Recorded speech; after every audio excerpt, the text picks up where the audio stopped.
Patterson? Yes.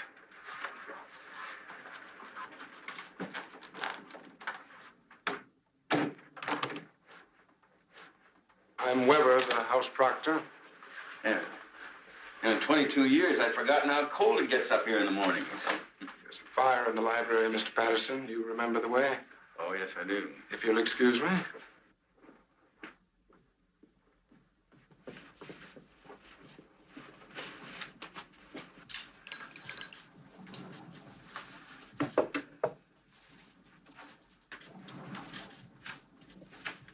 Andy? Hello, Chad. Your hands are cold. What about some tea? No, thanks.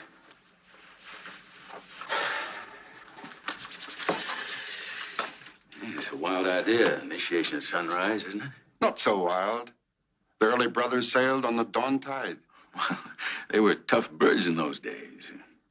You're tougher than you give yourself credit for. Sunrise in a few minutes, gentlemen.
Patterson, Philip Everest Dunning, Mr. Chad Harmon, Mr. Dunning.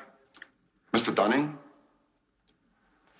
the articles and letters of the Brotherhood.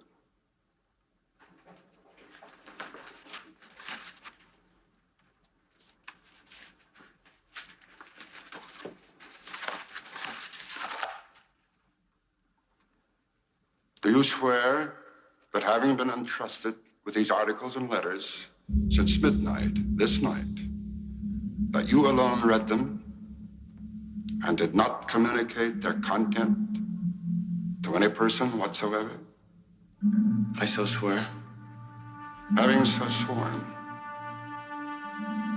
are you now prepared to go forward? I am prepared.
Mr. Dunning, for over 200 years, Brothers of the Bell have been initiated before this bell and in the same ceremony at sunrise.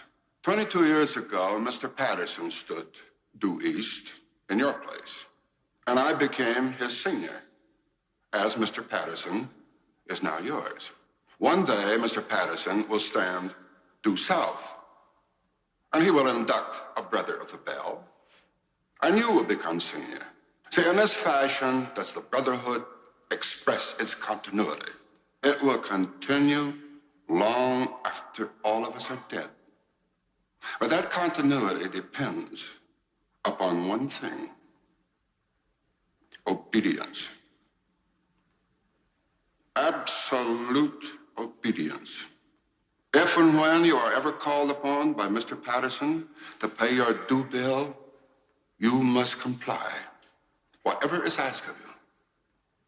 For that bill may come due tomorrow, in 20 years, or never. It'll not be a matter of money. It will be an act of fealty, of loyalty to the Brotherhood of the Bell. Now, if you require anything at all, get in touch with your senior, and he will see to it that it's arranged for you.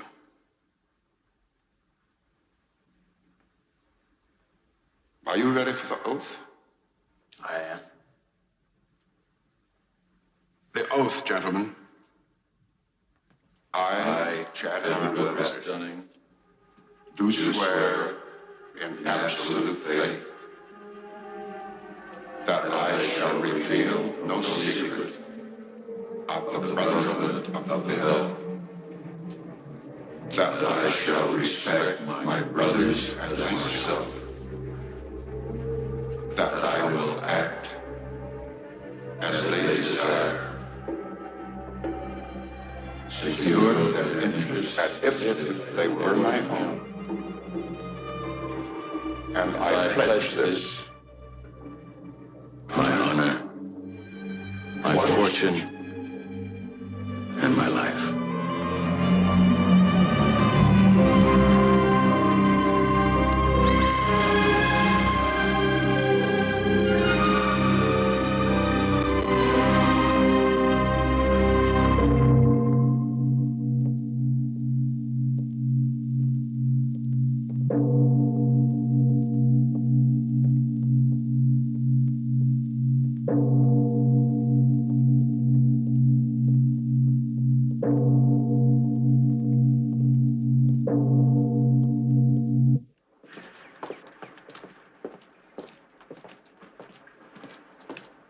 Andy, are you spending the day in San Francisco?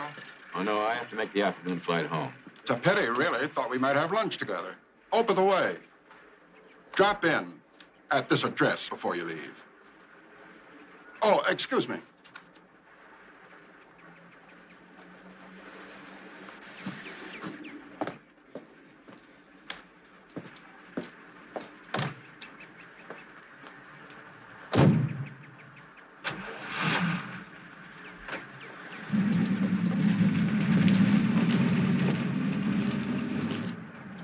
It's gonna take some getting used to.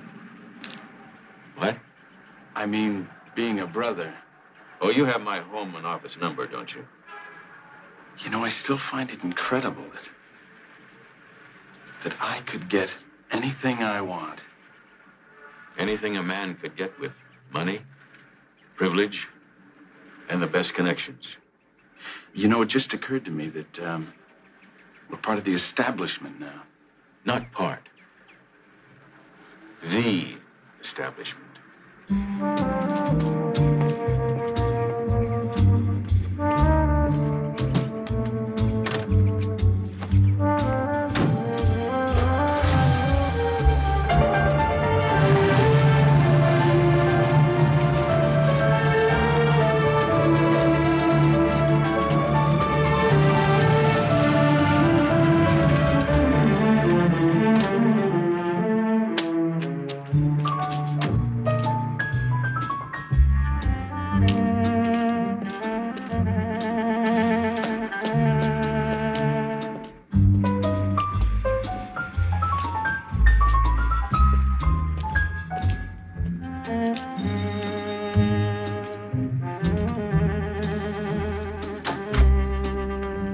name is Patterson. I believe I'm expected.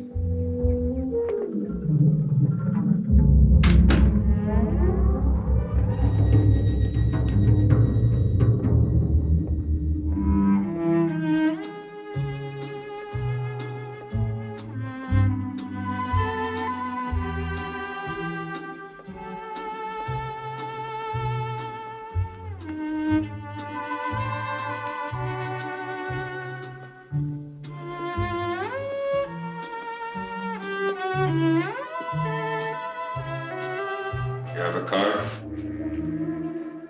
Card? This address is written on the back of it. Oh, yes.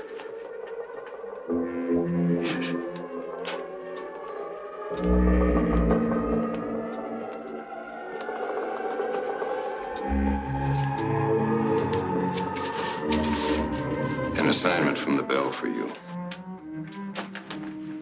This has materials which will assist you in the completion of that assignment.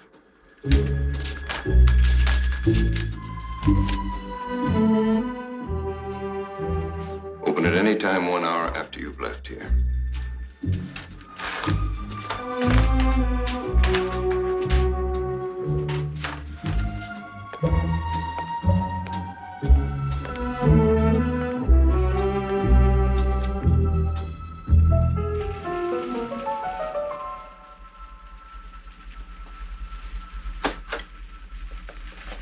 Andy, I'm delighted you could have lunch with me before leaving. Sit down.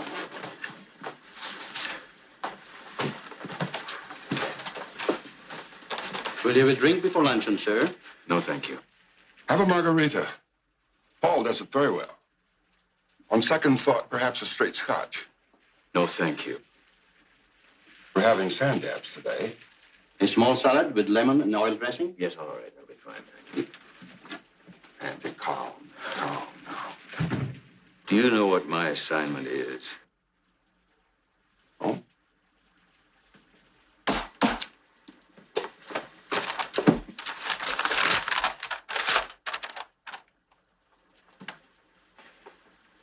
Mr. Patterson, it will be your responsibility to see that Dr. Constantine Horvathy declines the position of Dean of the College of Linguistics that has been offered to him. The Bell must want that post for someone else. Well, I understand that. Then why the frantic phone call? I thought from your manner that the Bell has asked you to murder someone. They have. The Bell has given me this file on Dr. Horvathy that contains the names, addresses, and descriptions of every person that assisted him to defect 2 years ago. This file is the death sentence for over 30 human beings if I send it to his country's embassy. I presume Dr. Horvathy will see that as quickly as you, so you needn't use the dossier at all. Do you think I could send it if he refused to step down? Do you? Andy, your presence at the initiation this morning was no accident. It was a reminder of your vows of obedience. So if it comes to that, you will, yes. But why look at the worst of it? Do you know Dr. Horvathy well? Yes. Vivian and I were among his first friends when he came to work at the Institute. Well, then put it on a personal basis. Persuade him that it would be in his best interest to stay where he is. The climate is good. The Institute is congenial. He likes his associates there. Stress all the positive elements, Andy. Look, what happens if he gets kind of curious and says, why are you so interested? Huh? What do I tell him then? This discussion is becoming burdensome. You have already broken one of our rules by discussing this assignment with me, but I will pass that now. You were given an assignment and the means. Do it, Andrew. Do it. And be grateful. More isn't asked of you.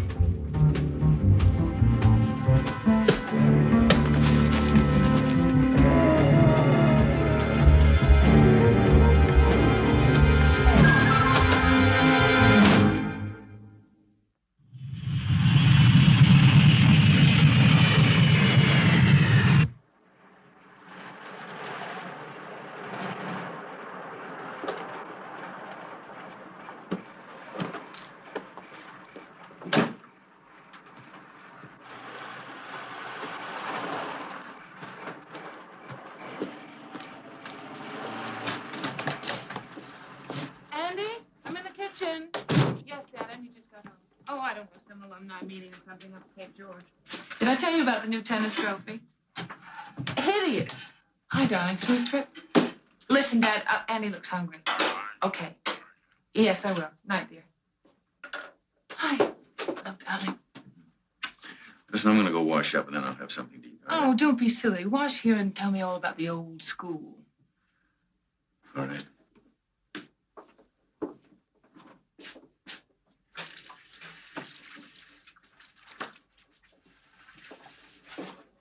Voila. Well, that's fancy. Leftovers from this afternoon's bridge game. Well, how was the old St. George? Well, the same. Oh, I know what I forgot to show you. I got the sketches for the new tennis trophy.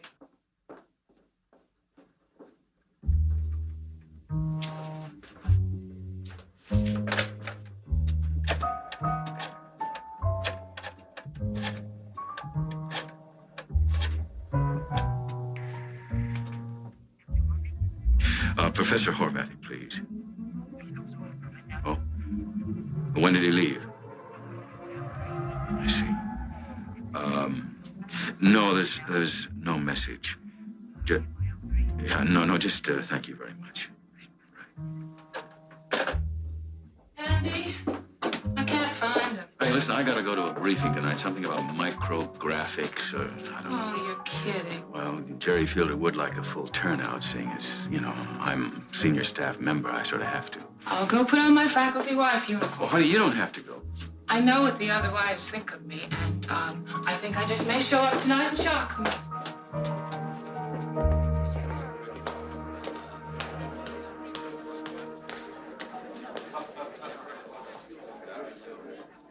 Of course you do.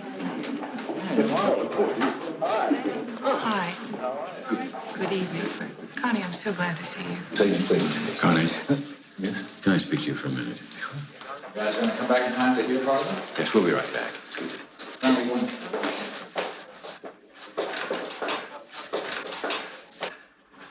I am going to miss you all terribly. Well, why leave? Yeah, why leave? Andy, you are a good friend, dear friend. You know, for a man of my age, a European, it is almost impossible to make a new friend. Seriously.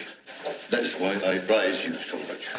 You have told me at least a dozen times how much you like the Institute, you like the climate, you like the staff, the surroundings. Please, Andy. I mean, you're not going to like it back east. I mean, it's not like you're trying to prove anything.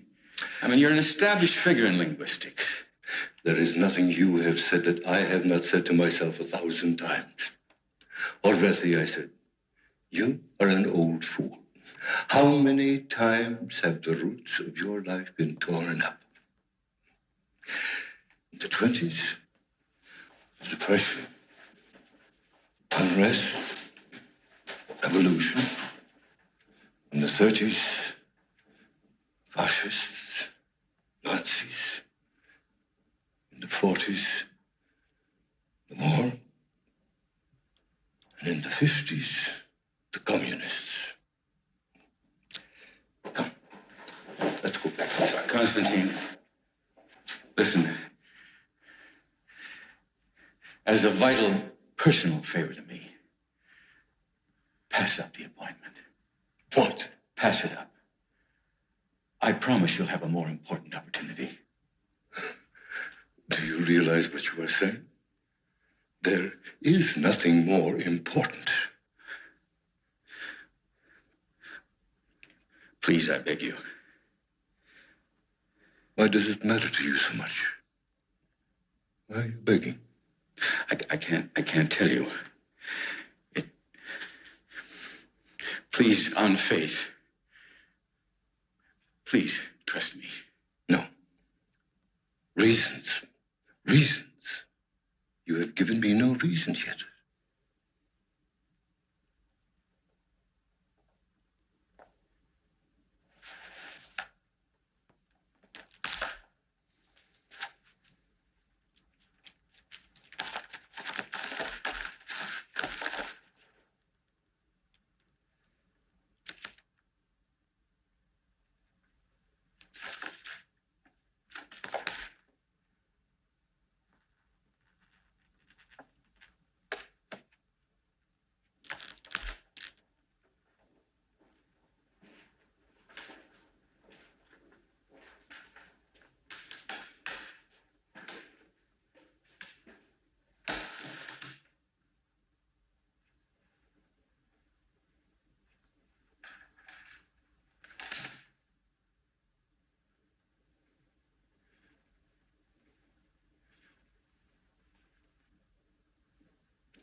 Where did you get this? If you fail to turn down that appointment, that list will be sent to people who will use it. Do you realize what you are saying? These are men and women who will be shot. They will be taken to dungeons under the police stations, tortured, killed. I'm not going to use it, but there are those that will.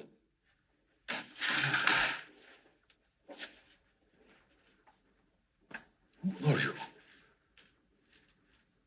How much did they pay you for this?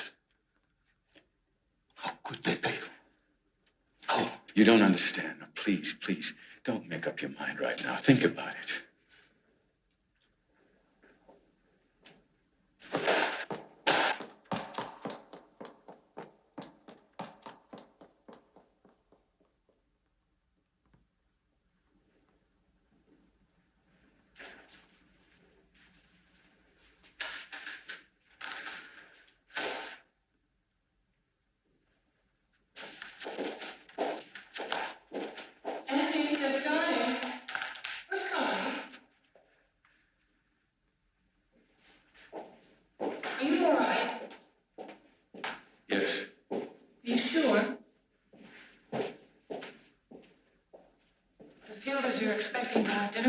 You go on with them. I can't. You saw Dr. Horvathy. Was he in good spirits? Oh, mister, I don't know. The poor man's entire family was murdered in a concentration camp. He didn't have anybody in the world.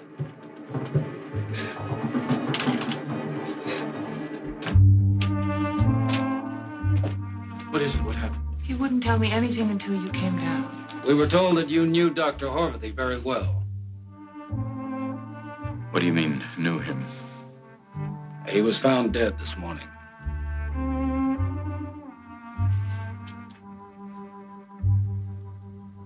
What happened?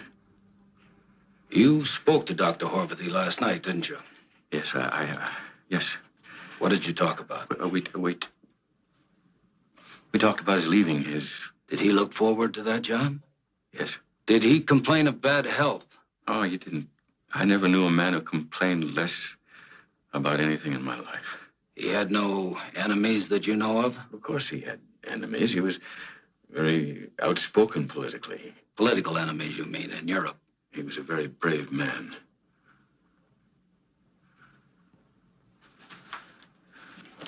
Is that all? Yes. Thank you, Professor Patterson. Have you any idea why? He left a note. I have no place left to go. It is too late to start again.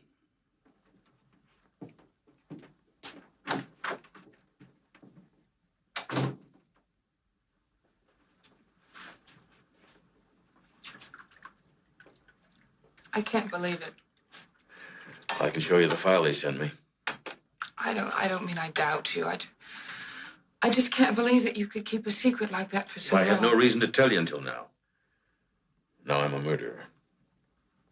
Oh, Andy, please don't say that. Don't, please. And I'm going to tell the police. Tell them what?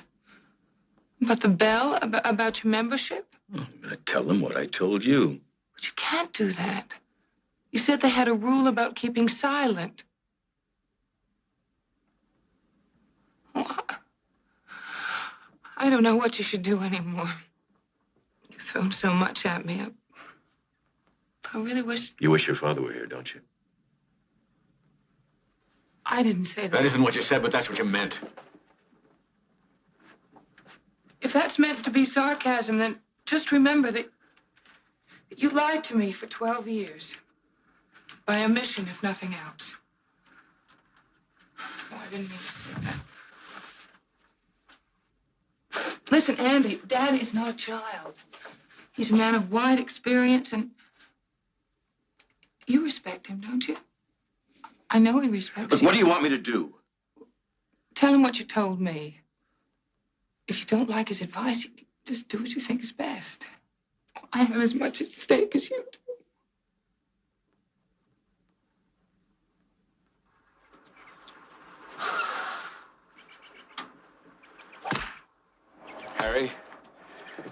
Listen, I gotta talk to you. Vivian all right? No, she's fine. She's fine.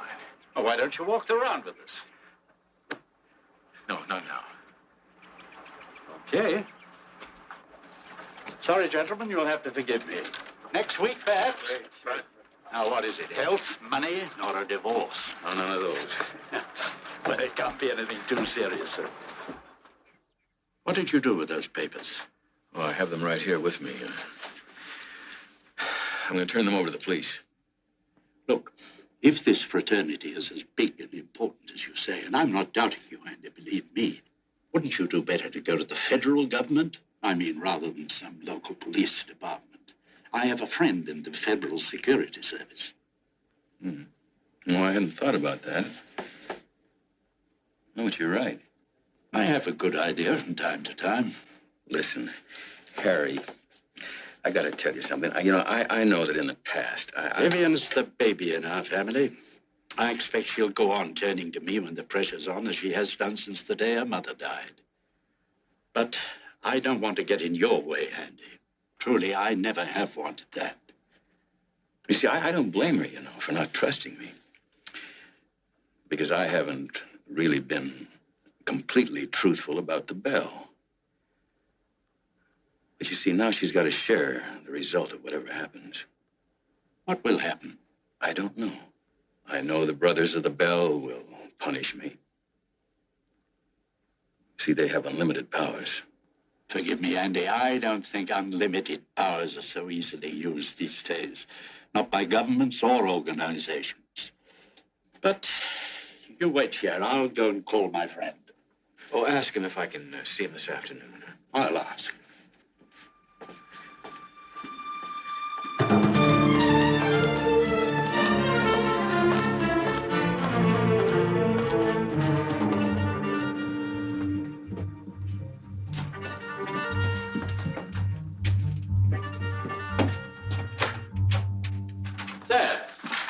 My son-in-law, Andrew Patterson. Andy, Thaddeus Burns. How do you do? How do you do? Well, Washington doesn't waste money on office decor. This is a cover office. After we go, no one knows why we've been here. Sit down, Professor. Thank you. Harry? Thank you.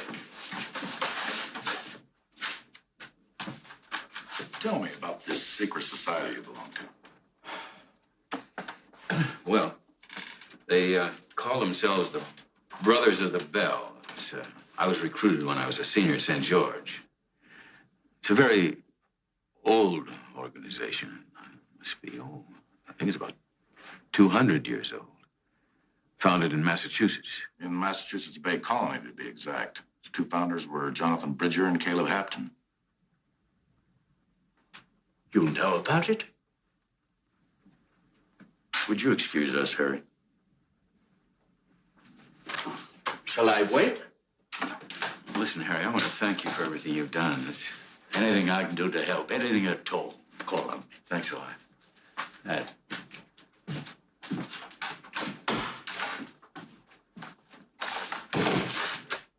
Sit down. What did the Bell have to do with Constantine Horvathy's death? You know about that? We know they wanted that job for a brother. Horvathy had to be forced to withdraw. How was he forced? Well, I blackmailed him. How?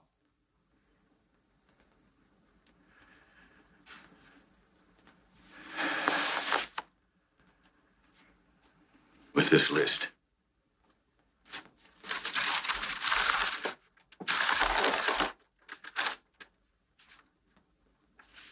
Who gave it to you? I don't know. The man never saw him before in my life. You were simply told to go to an address. Yes. And there you were given two envelopes, one containing your assignment and the other the means of executing that assignment. Yes, but Organizations as old as the Bell develop patterns. Then Horvathy's death was suicide. was murder. And I was responsible. We don't deal with moral judgment, Professor. Technically, you could be charged with blackmail, unlawful possession of government documents, conspiracy, criminal syndicalism. But I don't think my office will make any recommendation to the Attorney General in your case. Look, I don't understand. If you have the Bell under investigation, We'll recommend indictments when we have a solid case against them. Stuff like this and a deposition from you will get us there in time. I'm going to ask you to go home, Professor. Continue with your normal affairs. We'll be in touch with you to get your deposition. But until we instruct you otherwise, say nothing, do nothing, publicly or privately, or you'll compromise our investigation. Do you understand? Yes, I understand.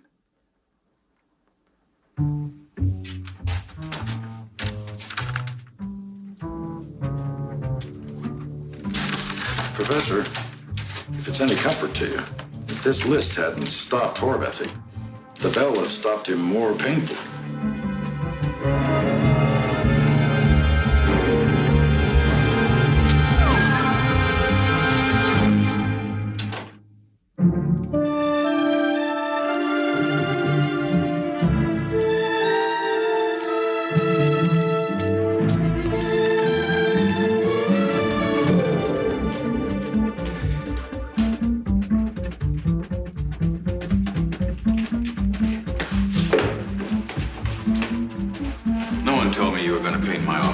Didn't know about it myself till last night, Professor. Oh, for Pete's sake. Oh, Marge, where's my secretary? She's on vacation.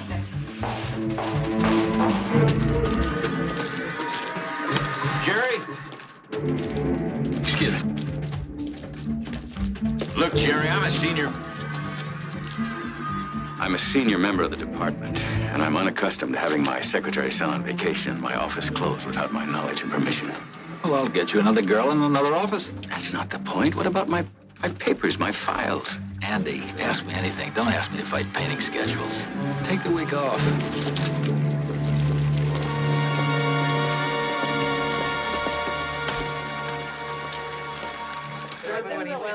Turners. No. Turners.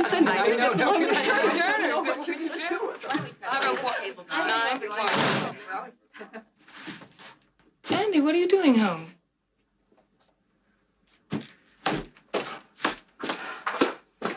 Excuse me.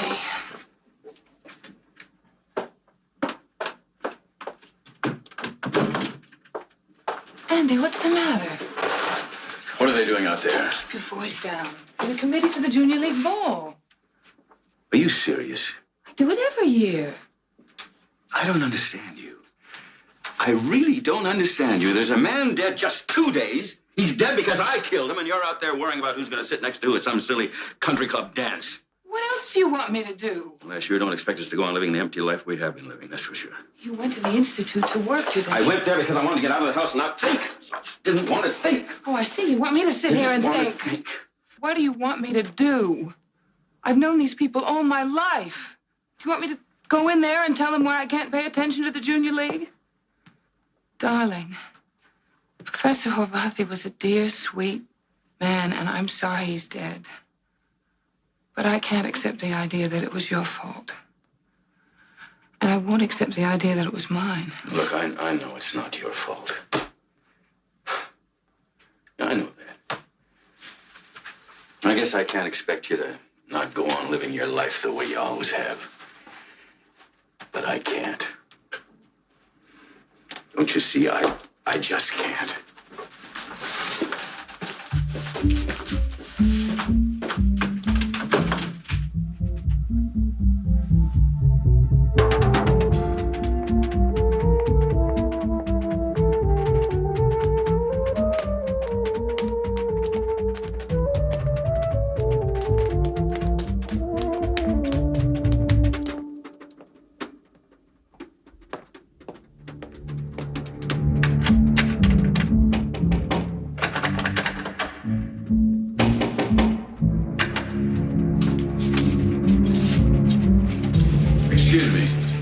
Federal security office? No, they're on the first floor. We just don't have an agent by the name of Thaddeus Burns in this office. I don't understand that. I spoke to him here. When you say here, what exactly do you mean? Was it on this floor? No, it was on the third floor. Yeah. Did you? But it was in this building. Or did you go through a receptionist to get to him? No, I didn't. It was what they call a cover office. What kind of office? A cover office. It's an office you use when you want to talk to people who don't want to be seen coming into government buildings. Well, when we use offices like that, we don't put them in federal buildings, and we don't call them cover offices. This is my ID card. Now, this identifies me as a special agent for the federal government. Did he show you a card like this? No, he didn't. Well, what makes you think he was an agent? My father-in-law told me he was. He introduced him to me as though he were an agent. I talked to him as though he were an agent. Who's your father-in-law? Harry Masters. Maybe you know him. He's president of the Pacific Realty Investments. Mm-hmm. Yeah, could you get me a hold of Mr. Harry Masters of Pacific Realty Investments? Investments, that's right. Right, thank you. You don't doubt me, do you? No, you could have the wrong name. Could you describe him for me? Well, I can see. What I remember, he was, I think he was about 6 feet tall. I think he had brown eyes. Sort of, kind of stocky-like, and had a very authoritative manner. That's about all I can remember, I'm sorry. Excuse me. Yes, Mr. Masters, this is Agent Shepard of the Federal Security Service. Yes, I have a gentleman in my office here by the name of Andrew Patterson. Mr. Patterson tells me that you brought him here to see an agent by the name of Thaddeus Burns. Mr. Shepard, my son-in-law has been terribly upset over the death of a colleague of his.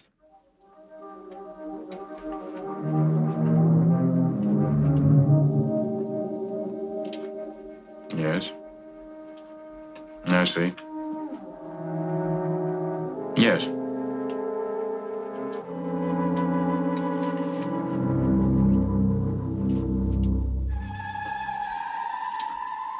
Well, thank you very much. I don't think it'll be necessary for you to come by here. I think you've helped us a great deal. Thank you. Professor Patterson. Yes. Have you ever heard the name Professor Horvathy? He was one of my very, very best friends. And I was responsible for his death. Sir, do you mind if I suggest that you just go on home and forget all about this? Forget? There is no Thaddeus Burns, and we have no record of your ever having even been in this building before today. What did my father-in-law say to you on the phone? He said that you were under considerable emotional stress lately, and he thought you could use some rest and relaxation. I see.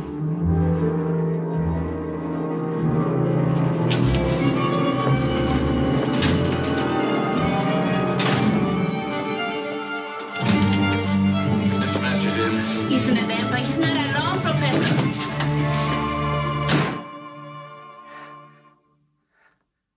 Will you kindly tell me what in the hell you told Shepard? Hello, Andy.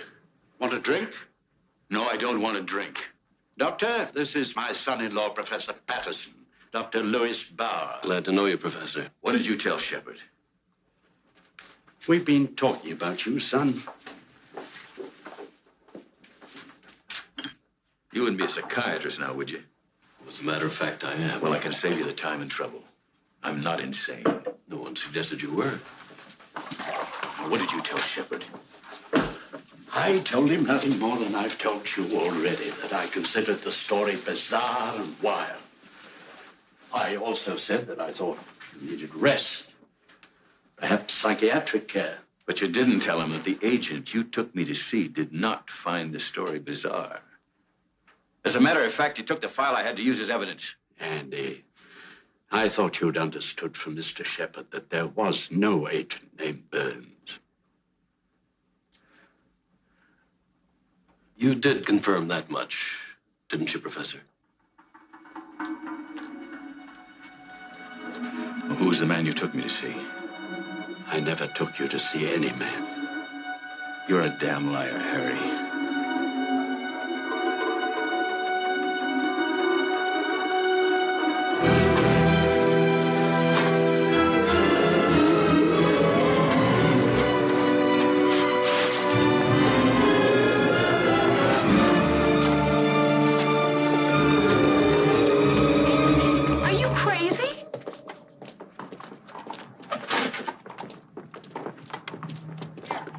in the middle of crying. Your father took me to the federal building in Los Angeles to meet an agent named Thaddeus Burns.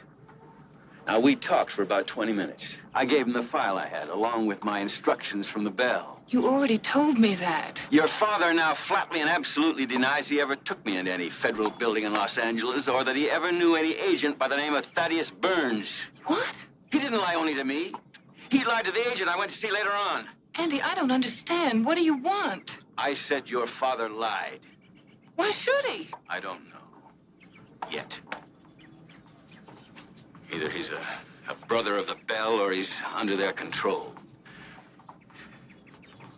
But he lied. You want to know who I believe? Yeah. That's about it. Andy, you're my husband. I have to believe you. That's not part of the wedding ceremony. You're being impossible. I said I believed you. What more do you want? Look, maybe I want a little more conviction, right? 72 hours ago, you opened a secret part of your life and told me a wild story. Ever since then, it's been one thing after another. Now you call my father a liar, and you accuse him of being part of a conspiracy. All right, maybe he is. Andy, you've got to give me a chance to adjust myself.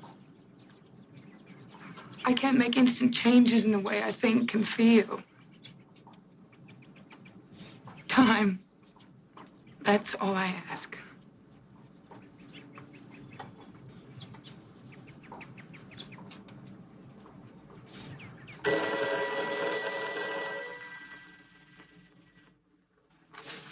Yes. Well, Jerry, this is Andy. I can't talk to you now. I'm swamped.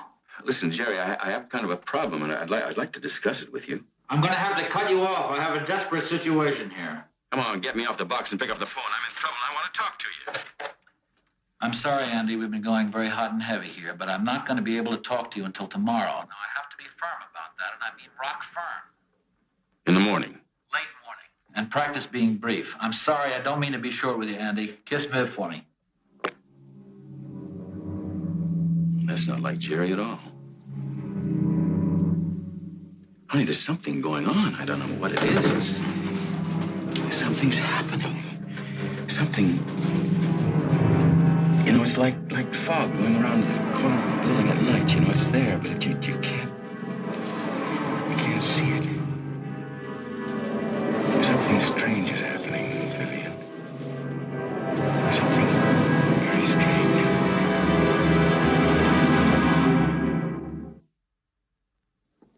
I'm sorry that I was so abrupt last night, Andy. We were on the panic button here. Panic? The fact is, I was being evasive because I was stalling in the hope that the news would be better. What are you talking about? The Ewing Foundation has taken a brutal 20% cut in our funds. Who's going? They insisted that we let your department go first. That's a bit of an overkill, isn't it? Considering that I'm the only one they're out to get. My dear Andy, a normal amount of vanity is essential. I think you're going a little bit far. Trustees of the foundation, unfortunately, are very often arbitrary, but I don't think for 1 minute that they cut our budget to get rid of Professor Andrew Patterson. Oh, that's what you like the world to believe, but I know better. Oh, I think they'd dismiss 41 people to cover my dismissal. You're really in earnest, aren't you? You honestly believe that the foundation is out to get rid of you? You see, I'm not guessing anymore. I know. The question, though, is, how deeply are you involved? Are you a brother of the Bell? What? What college did you attend? I've heard of non-sequiturs. No, just answer my questions.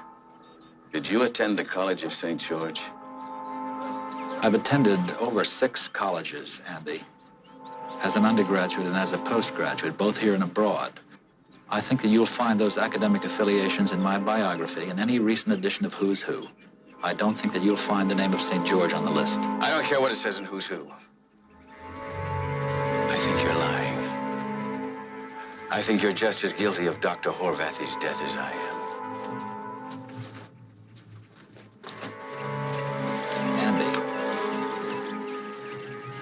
I've talked to your father-in-law, and he's told me about your feelings. I think... May I recommend... A good psychiatrist? How many does it take to have me committed? 1, 2. Well, I'm not about to let that happen. Paul! Why are 41 innocent men and women being punished along with me? What about some hot chocolate, Andy? Do you realize you've destroyed their lives, their homes, their friendships? It's really quite good. Is the Bell so callous it really doesn't care? Now, people generally find a way of mending their lives one way or another. It really doesn't matter to the Bell, does it? Well, I resigned from the Bell. No, Andy. You had your option 22 years ago, and you elected to come in. We accepted you, granted you all the benefits of the Brotherhood. Benefits? I never asked for anything. Are you truly ignorant of what the Bell has done for you? You know that first bid your father's firm won? What about it? A little piece of a big highway. Yeah? Won by a small contractor. That's right, that's right. The start of Patterson Engineering International. Yes? The Bell gave your father that contract? Yes. In 22 years, your father has become a multimillionaire, thanks to the Bell. In 22 years, Mike Patterson's company has never lost a bid, a contract, a negotiation. You think that was all good luck? Just brilliance on his part? And you, Andy, you have received every option, every fellowship, every post you've ever wanted. I competed for them. If you prefer to believe that. Look, I know what I earn myself. I know what I owe the Bell, what I don't owe the Bell. Believe me, Andy, you have never competed for one thing in the past 22 years since you first took the oath at Sunrise. I paid my due bill.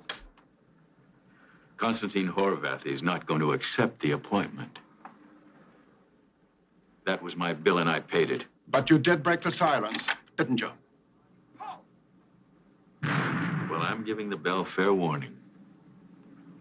If they try to harm me or my family, I'll break the silence so hard it'll be heard halfway around the world. No, Andy, you won't be speaking louder and louder. In fact, I am certain we shall be hearing less and less from you as time goes on. Paul! My father in? Yes, Mr. Karp.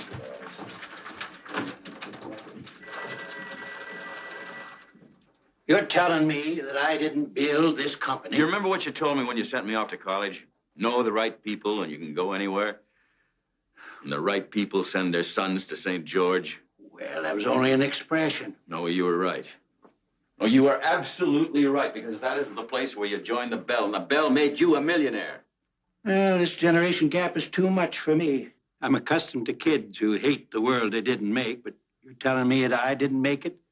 That you had it made for me, as if I were some sort of a zombie, or if I were the son and you were the father? Look, I don't mean to put you down or demean the work you put into this firm, but the Bell made this family rich, and the Bell's out to destroy me. You don't believe me, do you? Oh, come off of it, Andy. Have I ever doubted your honesty? Your sanity, perhaps, but you wouldn't lie to your old man unless you were crazy. Are you? Do I look it? No. No, you don't. But you're putting a powerful strain on my mind. Well, you've heard of insiders dealing with each other, haven't you? Sure I have. And I've seen it. Can you imagine the amount of smug, self-satisfied, fat cat feelings they must enjoy to have the gall to tell us what to do? Well, I'll see him in hell before I'll let him get away with this. What are you going to do? Well, I've helped in the election of a couple of congressmen and a senator or two. They'll find out they're not dealing with shoe clerks. Now, wait a minute. You won't know who you're talking to.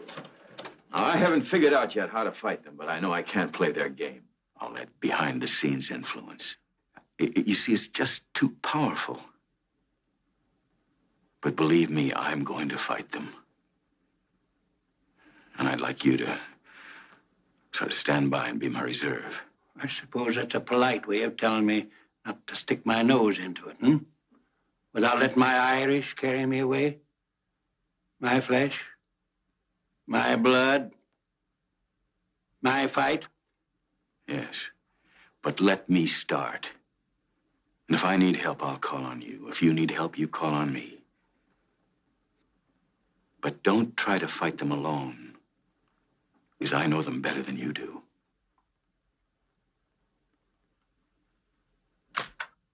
There is in existence in this country a secret organization known as the Brotherhood of the Bell.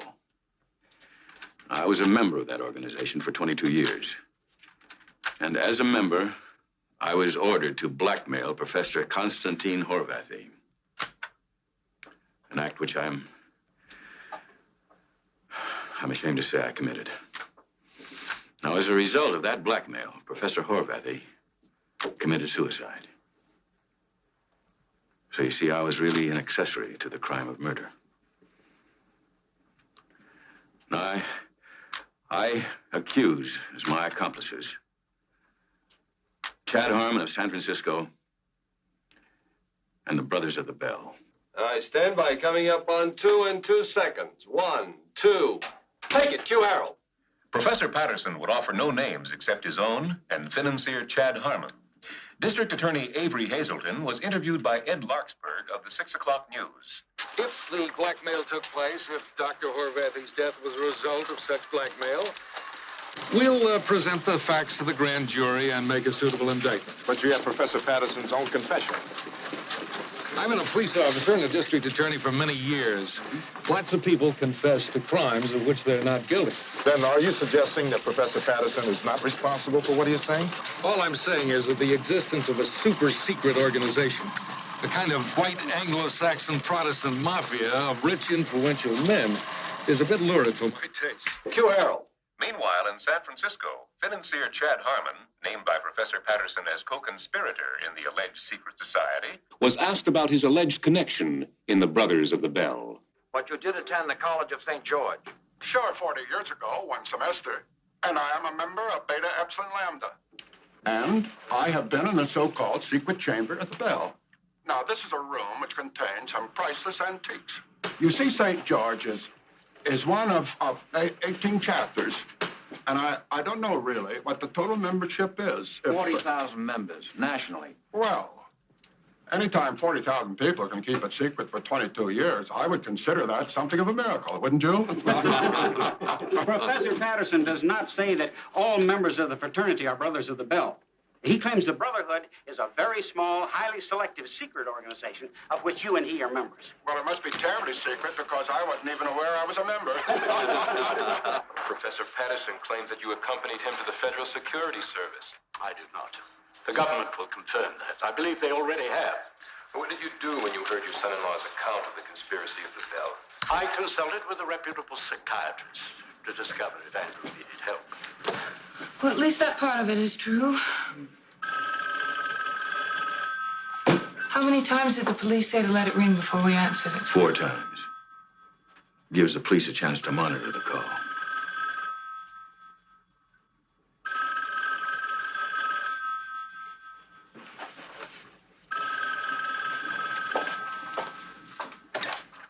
Hello? Oh, hi, Dad. It's fine. Yes, he is. You want to talk to him? Hold on. Look, I don't want to speak to your father. It's your father. Hello? Your friends appear to have started work on me. At least they're trying. Trying what? I'm up to my neck in accountants and lawyers and internal revenue agents. There's considerable talk around here about income tax frauds and federal grand jury indictments right out of a blue sky. What? Audit when all of a sudden the IRS accountants seem to have found some invoices that we've never seen. The only reason for not yelling forgery is no one can give us a reasonable motive for creating such forgery. The Bell has a reason that has a good reason. The fight is on my end of the field, and I will not back away, and I'm not asking for help, yours or anyone else's. What are you going to do? You let me handle this, son. Maybe they won't be bothering either one of us when I get finished.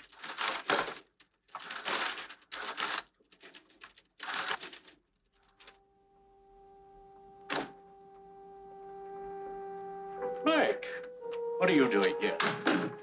Harry, would you do me a favor and see that we aren't disturbed? Will you lock that door now?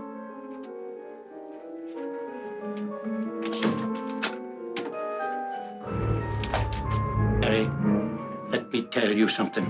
I don't call press conferences like my son.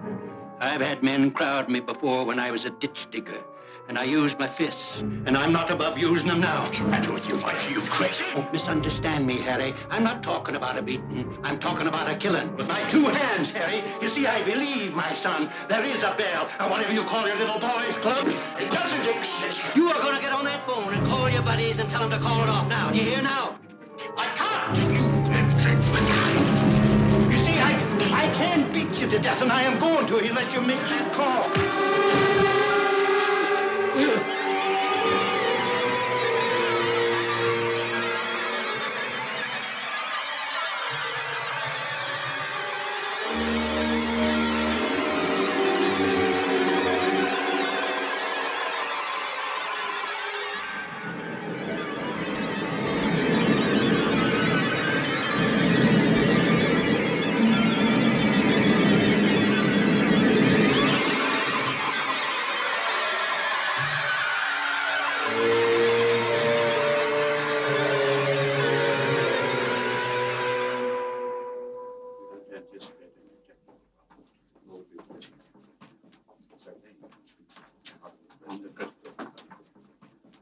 I'm Andrew Patterson. How's my father?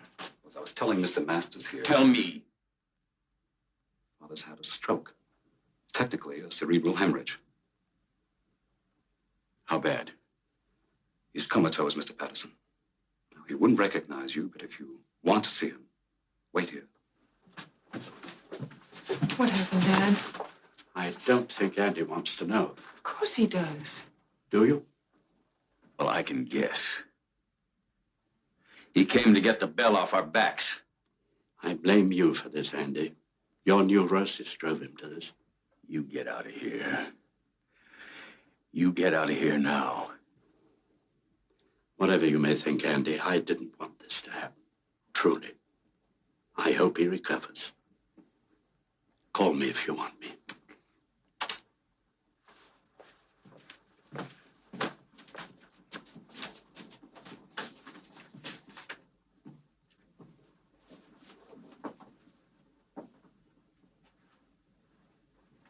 Mr. Patterson?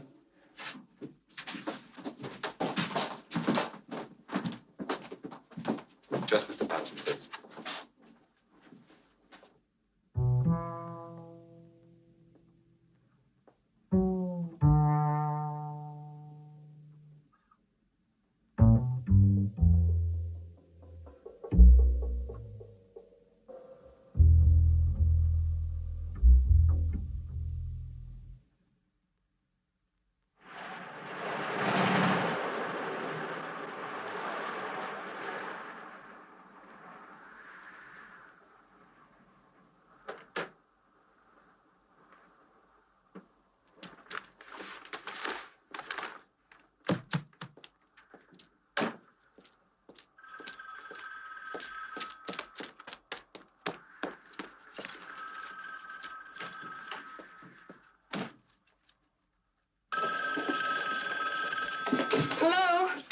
Oh, hello, Andy. Yeah, how is he? Well, there's no change. They don't know when he's coming out of the coma. If he does. You sound exhausted. Well, it's just that I feel so responsible for what's happened. Oh, darling, please don't talk like that. Do you want me to come back to the hospital? Oh, no. No, Vivian. I'd like to be alone with him. I know it sounds like I'm shutting you out, but Don't explain to me. I understand. Just stay with him.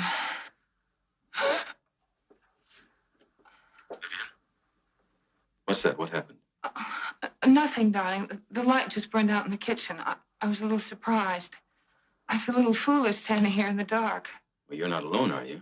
This isn't Margaret's night off. Now, darling, please don't fuss. I'm perfectly all right. I have neighbors on both sides, and I'm a grown woman, and I don't frighten easily. Just stay with him. I'm sure everything will be fine. We all will, darling. Okay. Bye-bye.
I'm Andrew Patterson.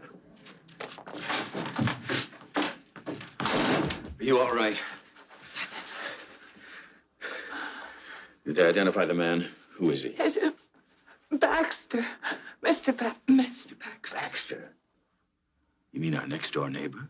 Evidently, your neighbor thought there was a prowler in the house. I was using a flashlight when the lights went out. You remember I was talking to you on the phone when it happened. Oh, thank God I didn't kill him.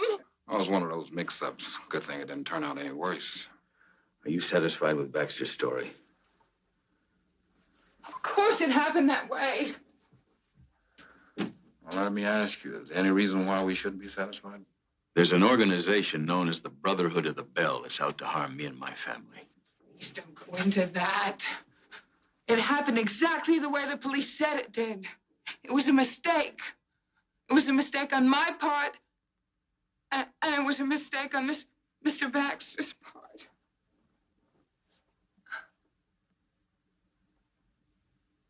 Andy?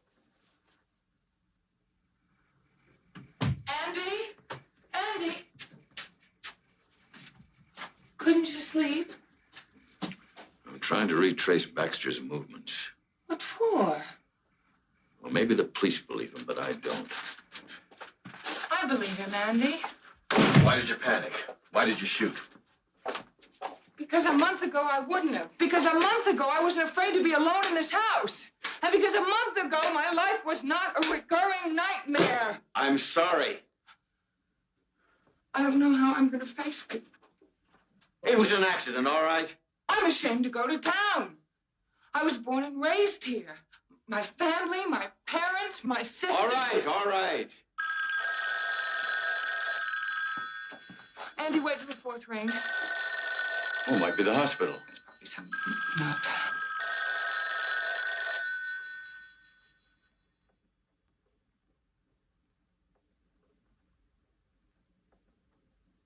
You see, it was.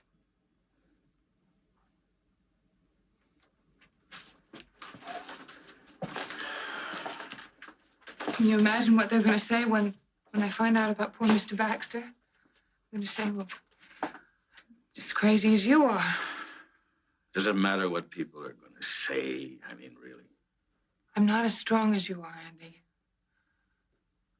I don't want to hear them say, oh, Vivian Masters, she's gone ape just like her husband.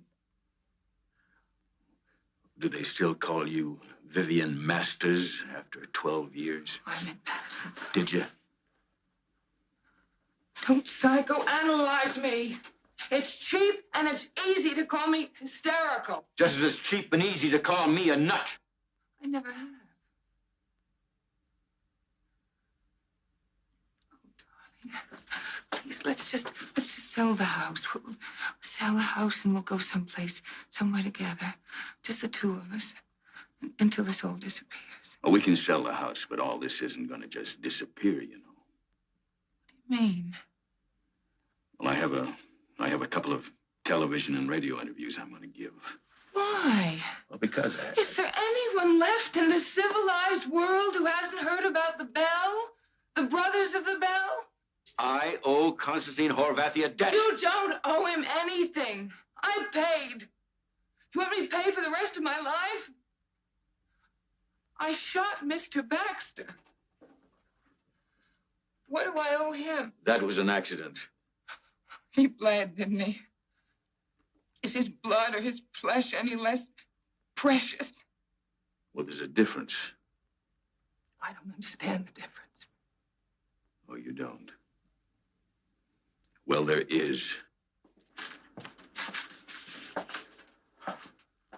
Andy, this obsession of yours is destroying us. Isn't it clear that everyone who has heard you doesn't believe you?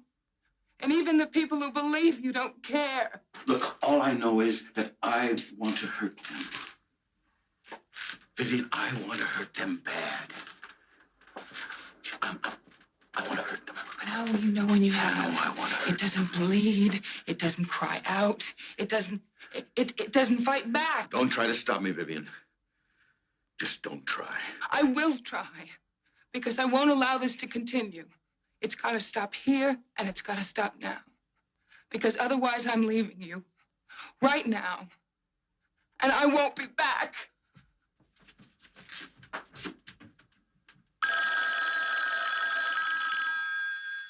All right, go ahead, you lousy creep.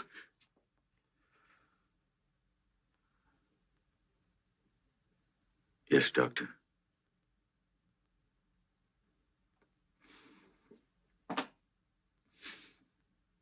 I know you did the best you could. I know. Listen, I'll make the arrangements, you know, all the necessary arrangements. All right.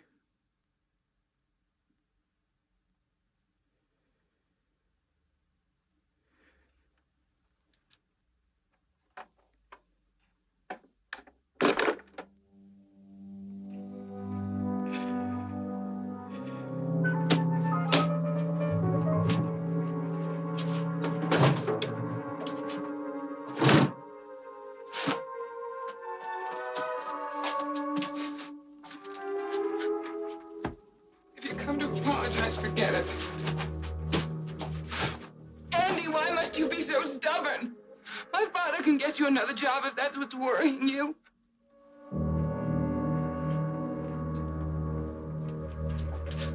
Look what you caused with all your hysteria.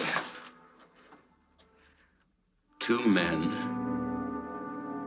that I love are dead. Not because of my hysteria, as you call it, but because I bought a lie. The lie that you can get something for nothing. Well, you can get nothing for nothing.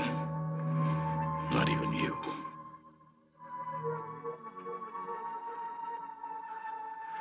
You were given to me just like everything else. Now I have to give you back, and I don't care. I just don't. I don't want you anymore. I don't know what you're talking about. Just get out. Just get out.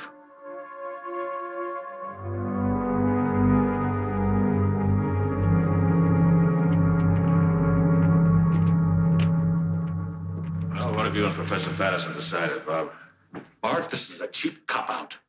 I'm sorry. I'd sue him for every nickel he's got. Look, I changed my mind. Take it easy. What do you mean, take it easy? I didn't sign anything, did I? Bob, why don't you sit down and rest your ulcers, huh?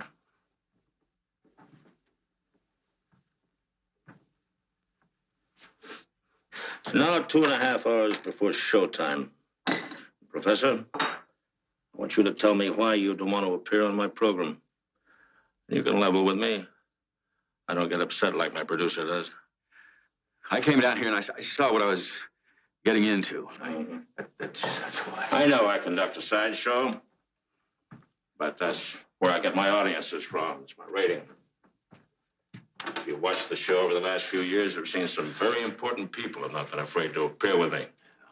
A couple of ex-presidents of the United States, some candidates for pretty high office, a Supreme Court justice or two.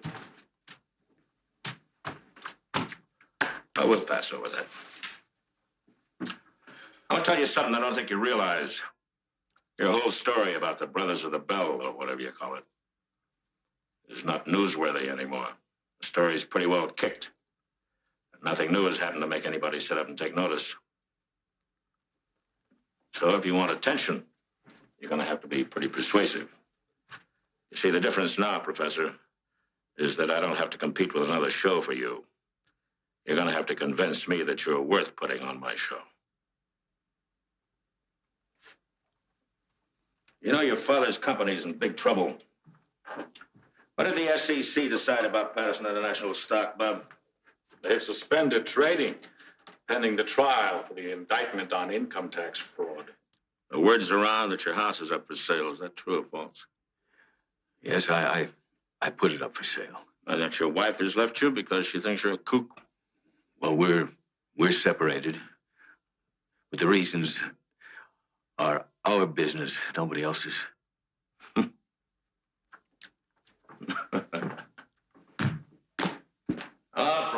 Professor, you're yelling down a rain barrel. Come on. Here I am trying to convince myself to give you 30 minutes of airtime, which should be worth its weight in platinum to you, so that you can stand up and speak out. Because if you tell the truth, this TV lens will show it. But nothing shows up a phony quicker than this TV lens either, Professor. Now, if you believe in what you say, you can make 1 million people believe it too. This organization was responsible for the death of Constantine Horvathy. It was responsible for my being dismissed from the Institute. And it was responsible for the indictment against my father, Mike Patterson. And you persist in these accusations despite the fact that you haven't come up with one shred of evidence, just wait a minute now. And as far as the indictment about my father is concerned, there was evidence that there was forgery in some of those documents. There was forgery in some of those documents. Thank you, Professor. I think we've heard quite enough of your story. And now we're going to open up the forum. Anybody can step down to the little red box and ask any question he likes. We have a gentleman there. Gentleman coming to us. Yes, sir. May we have your name, please? Chief Wabinzi. Chief. Oh, chief of what? In the land from which I was brought, I was of a clan of chiefs. I beg your pardon, Chief. You have a question for Professor Patterson? No question, but an observation. The microphone is yours, Chief. This organization, which the gentleman describes, is not secret at all. It is well known to every black man, woman, and child. Is that a fact? Yes, Mr. Harris. This is the white power structure of the United Racial States of America.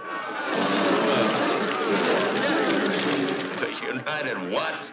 Racial or racist, Mr. Harris. There's only one thing that unites the white people in this country, and that is their racism. And the organization which the gentleman describes is well known to us. Really? Yes, really, Mr. Harrison. You need not take that sarcastic tone with me. I beg your pardon. I wouldn't upset you for the world. I'm awfully sorry. Now, I take it that you understand all about the professor's organization, the Brothers of the Bell. Is that correct, sir? They can call themselves anything they want, but we know essentially what they are. They are the enemies of my people, of my blood. And they have not been a secret to me, Mr. Harris, not for 600 years.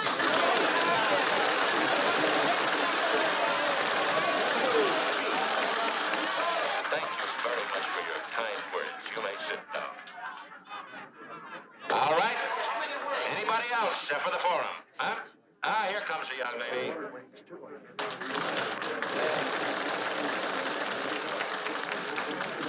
May I have your name, madam? Mr. Harris, may I ask a question of your distinguished guest? Well, certainly you may, but what's your name? Well, Mr. Harris, for reasons which will become evident to you shortly, I cannot give you my full real name. Well, we're going to have to call you something now, aren't we, darling?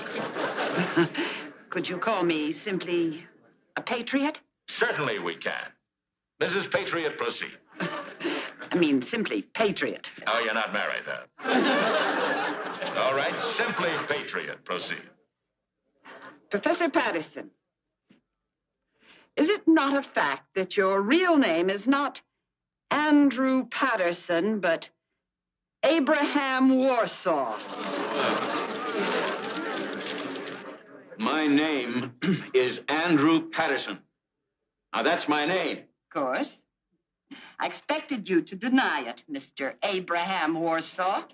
I have here documentary proof that this man is really named Abraham Warsaw and that he's a Jew. We're here to ask questions about his organization. Isn't that so? Well, it certainly does exist. It's an organization of secret international Jewry. Oh, it's been fully described in many books, documented records. A lot of which I'm sure you picked up in Berlin, huh? Well, I'm not going to reveal my sources to you naturally. I mean, after all, these people are out to kill anyone who would expose them. But if you desire, I could give your viewers a post office box in Pasadena where they can get literature that exposes this organization of Jews and their hirelings. It's post office box. Patriot, that's a no-no. You really wouldn't do a dirty thing like that to a nice town like Pasadena, would you? Dump all that garbage on them? Come on, you don't live there, do you? If you want to give them an address, give them the address of the last cookie farm you were at. Couldn't they write to me, care of you, Bart? It costs me money to handle my mail, darling. It would cost me more to handle yours. No, thank you. I would think you would contribute it as your patriotic American duty, Bart. Well, I gave at the office last week, dear. Thank you. Step down.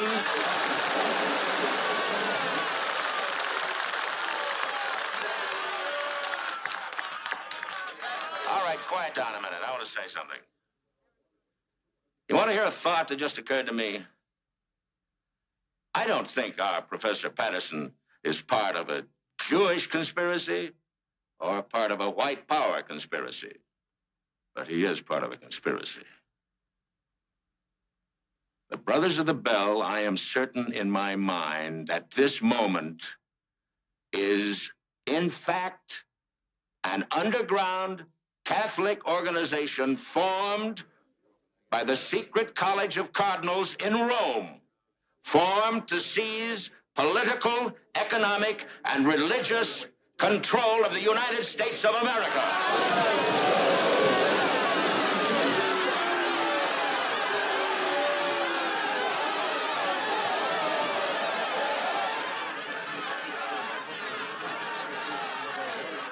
About the bell, all right?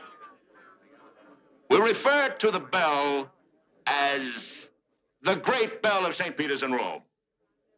Therefore, we are not dealing with a Jewish plot or a white power plot, but a Catholic plot.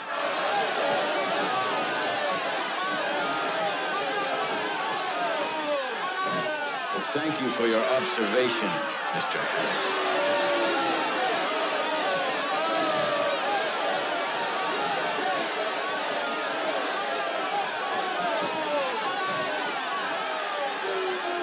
Dum-dums really believe what I just told you? Well, I've got one real opinion anyway. And that is that our friend, the professor, is an idiot. Like all you idiots who stumble down to that stupid red box and proclaim conspiracy everywhere you look. The truth of the matter, Professor, is that you lost your job, your wife ran out on you, your father's company faces financial ruin, and your father had to die to escape a jail sentence. Isn't that right? Well, all those things are the work of the bell. Oh, sure they are. Anytime anybody lowers the boom, it's somebody else's fault.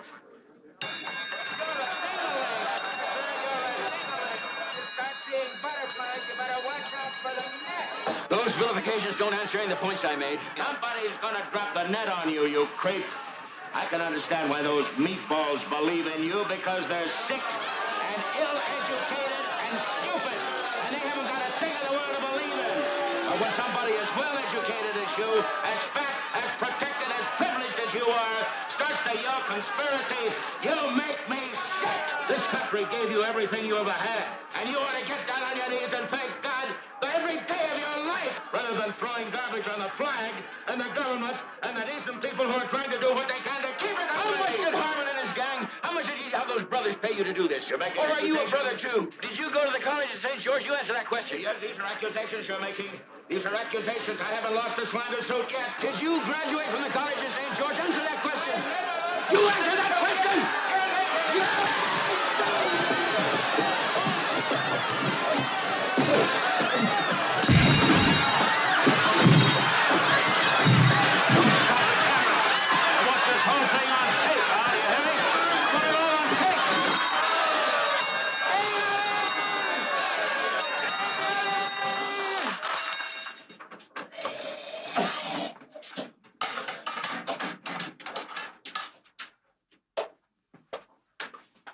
Patterson?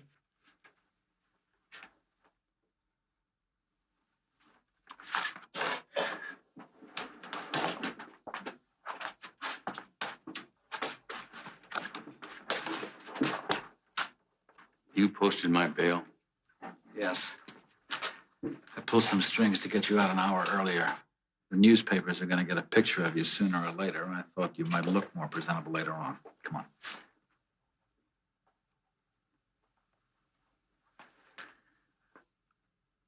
I don't know anything about you, Dr. Fielder. This is a photostat of my academic history.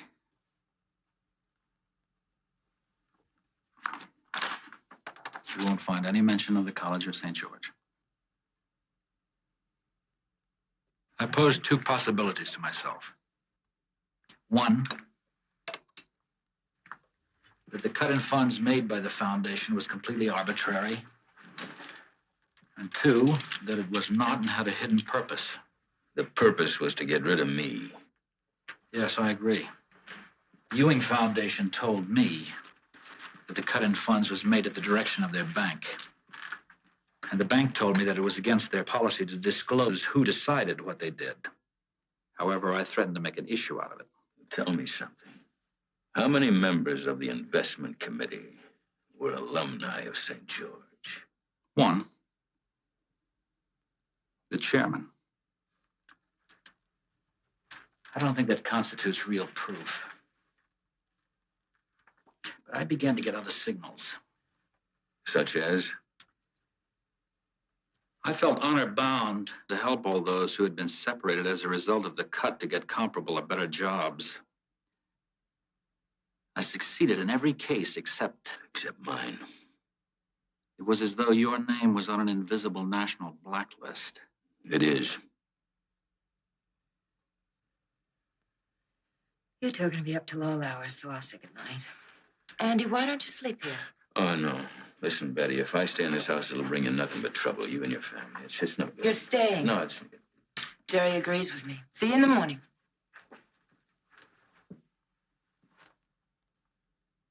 Andy, what it boils down to is this. Can you get somebody to stand up with you and say, yes, I'm a brother of the Bell, too?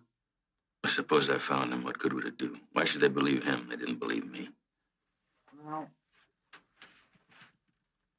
I don't know if it'll work, but it's one of those strange quirks of human psychology. What you hesitate to believe from one person, you will believe from two, especially if the second person has nothing to gain from helping the first. If I just had some place to begin, a clue.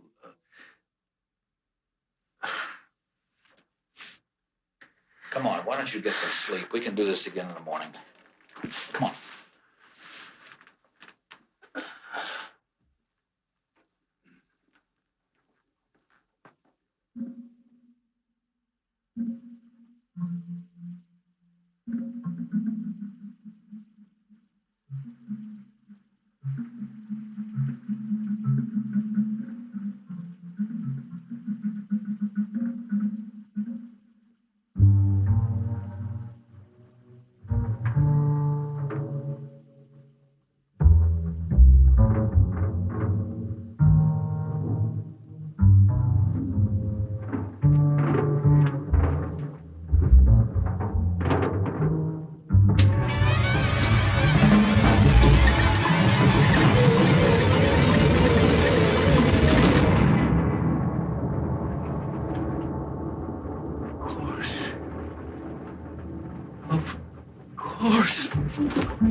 Louder and louder. Andy, this obsession of yours is destroying us. I am certain we shall hear less and less from you as time goes on. Isn't it clear that everyone who's heard you doesn't believe you? My flesh, my blood. And even the people who believe you don't care.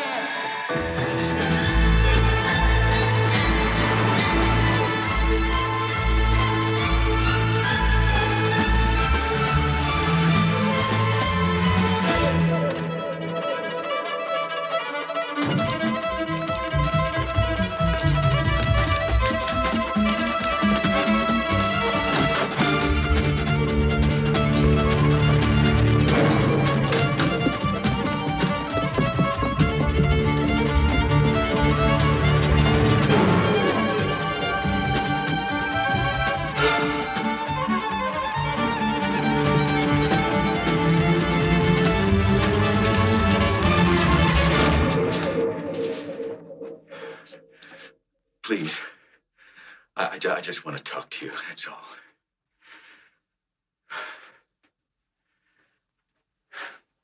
Now, you're going to come forward, and you are going to identify yourself as a brother of the Bell, and you're going to tell the whole world what you know about it. Wait a minute. Listen. Now, I'm going to give you a chance that I never had. A chance to see what your due bill is going to be before you take anything from them. Now, that due bill is a blank check, Philip. That's something they don't tell you. And on that check, they can write as payment your father's life, your marriage, your reputation, anything and everything. It's a blue sky payment, Philip. And you've agreed to meet it.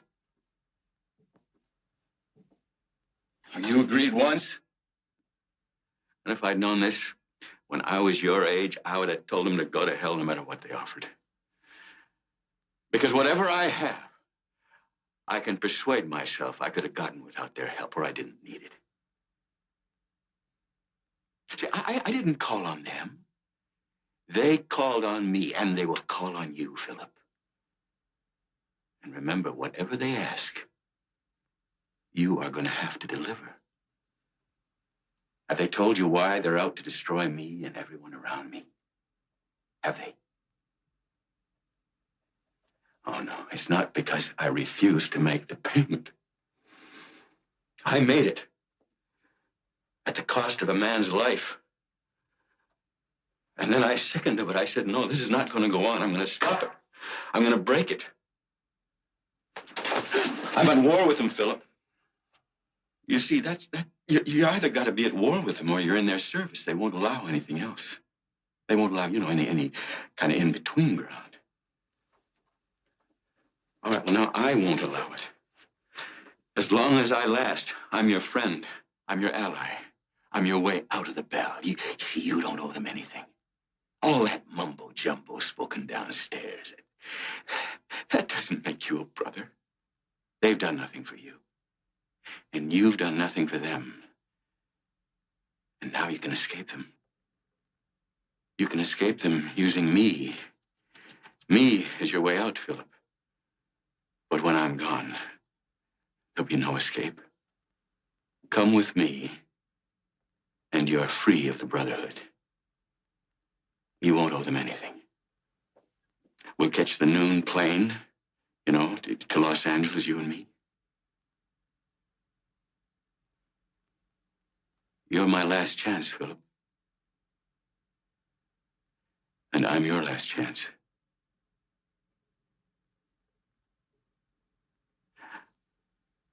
Do you know what I'm saying? What I'm offering you? What that freedom is worth?